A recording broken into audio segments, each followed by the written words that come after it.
بسم اللہ الرحمن الرحیم۔ ایاک نعبد و ایاک نستعین۔ ہم تیری ہی عبادت کرتے ہیں اور صرف تجھ ہی سے مدد مانگتے ہیں۔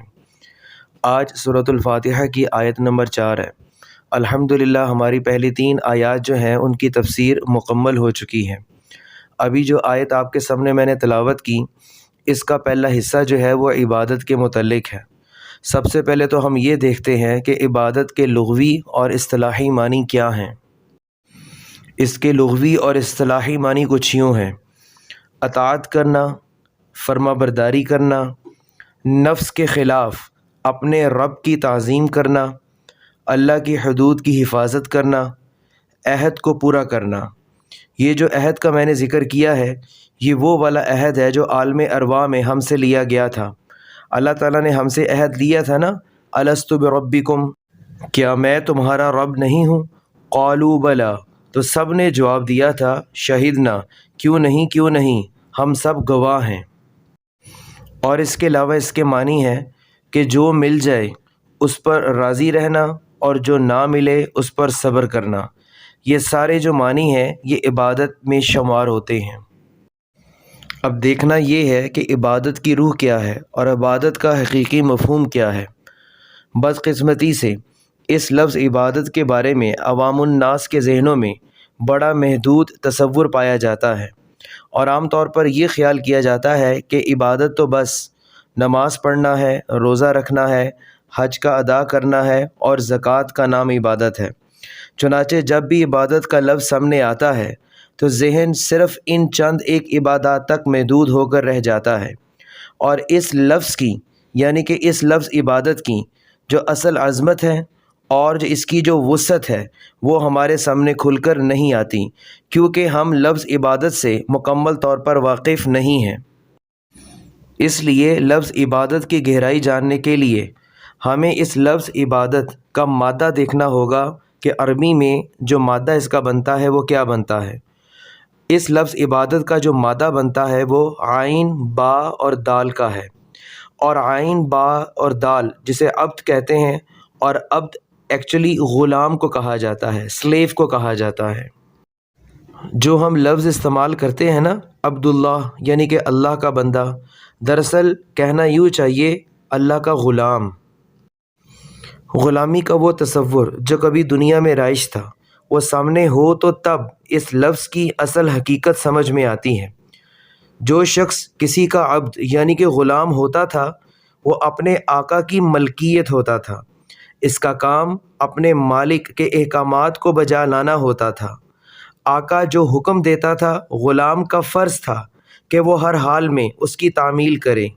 اس کی کوئی اپنی مرضی نہیں ہوتی تھی، یعنی کہ اس غلام کی کوئی اپنی مرضی نہیں ہوتی تھی، اس لیے غلام تو مملوک ہوتا تھا، ملکیت ہوتا تھا اپنے آقا کی۔ اس کا کام تو اپنے آقا کی مرضی پر چلنا تھا۔ اس کی پسند اور ناپسند اول تو رہنے ہی نہیں چاہیے تھی، اور اگر رہتی بھی تھی تو اس کا فرض تھا کہ اسے پسے پشت ڈال دے اور اپنے آقا کی پسند اور ناپسند اور مرضی اور ناراضگی کو مقدم رکھے۔ اس سے معلوم ہوا کہ عبد کا جو تصور ہے وہ ہر وقت کی غلامی کا تصور ہے، اور جب تک غلامی کا تصور سامنے نہیں نہ رہے گا تب تک ہم عبادت کی روح کو حاصل نہیں کر سکتے۔ اب آپ اس پوری گفتگو کے کانٹیکسٹ میں اور غلامی کے تصور کو مد نظر رکھتے ہوئے قرآن کی ایک آیت آپ کے سامنے رکھتا ہوں، اس کانٹیکسٹ میں آپ نے اس کو سمجھنا ہے۔ اللہ تعالیٰ فرماتا ہے نا، وَمَا خَلَقْتُ الْجِنَّ وَالْإِنسَ إِلَّا لِيَعْبُدُونَ، کہ میں نے جنوں اور انسانوں کو پیدا ہی اس لیے کیا ہے کہ وہ میری بندگی کریں، یعنی کہ وہ میری غلامی کریں۔ اب کامیاب انسان تو وہی ہے اللہ کی نظر میں جو اللہ کی غلامی کو اختیار کرتا ہے اور اللہ کا غلام بن جاتا ہے، اور پوری زندگی بطور غلام وہ گزارتا ہے۔ یہ تو تھا انسان کے حوالے سے عبد کا تصور۔ اب ہم اسی لفظ عبد کو ذرا براڈر لیول پہ دیکھتے ہیں۔ اللہ تعالیٰ فرماتا ہے سورہ مریم میں، ان کل من فی السماوات والارض الا آتی الرحمن عبدا، کہ آسمانوں اور زمین میں جو کوئی بھی ہیں وہ اللہ کی بارگاہ میں بطور عبد حاضر ہوں گے۔ اس کا مطلب یہ ہوا کہ غلامی کا تصور سے اللہ کی غلامی کا تصور صرف اور صرف انسان کے ساتھ منسلک نہیں ہے، بلکہ کائنات میں جتنی بھی چیزیں ہیں وہ سب کی سب اللہ تعالیٰ کی غلام ہیں، اللہ تعالیٰ کے حکم کی پابند ہیں۔ بس فرق یہ ہے کہ اللہ تعالیٰ نے انسان کو فیصلہ کرنے کا اختیار دیا ہوا ہے، اسی کی بنا پر اس کی جو ہے وہ آزمائش چل رہی ہے۔